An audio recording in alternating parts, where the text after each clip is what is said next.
As the war drags on interminably in Ukraine, everyone has started to lose interest in it. Maybe even the Russians and Ukrainians themselves. No one knows what's going on, or why, or whether they can be bothered to get involved anymore. No one apart from Boris Johnson, who turned up in Kiev this weekend to meet Zelensky, a broken man who looks increasingly eager for a change of career. Boris, for reasons best known to himself, turned up on Zelensky's doorstep, promising him 120 armoured vehicles and anti-ship missile systems, and pledging about 100 million quid of further economic support for Ukraine to add to the 750 million that they've already received from the UK.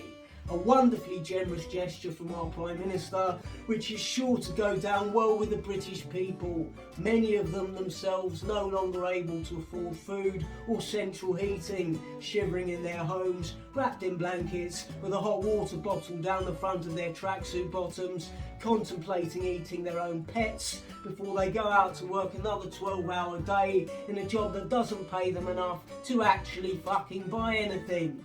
Incredibly, Boris managed to travel to Kiev by train, which really is extremely impressive, given that you and I have absolutely no fucking chance of getting anywhere by train this coming Easter weekend, with 2,500 train routes in the UK due to be delayed or cancelled.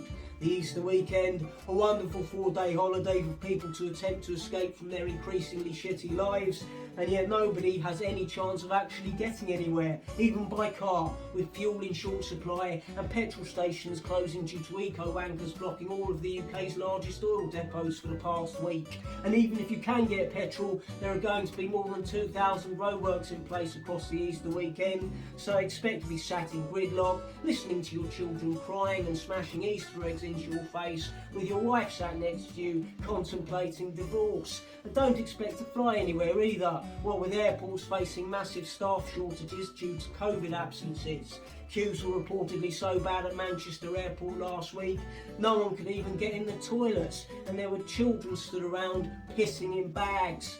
Thousands of flights are being cancelled across all airports, and passengers are being advised to expect delays of at least 90 minutes. And don't expect to get anywhere by boat either, now that P&O have sacked 800 staff and suspended their services. Still, think of all the money you'll save by not being able to go anywhere or do anything. Money that will be worth absolutely nothing within the next few months anyway, due to relentless, life-ruining levels of inflation. Not to worry, I'm sure we'll all have a lovely Easter stuck at home, slumped in front of Netflix, who've decided to cheer us all up by releasing a new 2-part documentary about Jimmy fucking Savile. Rejoice and be thankful, life surely doesn't get any better than this.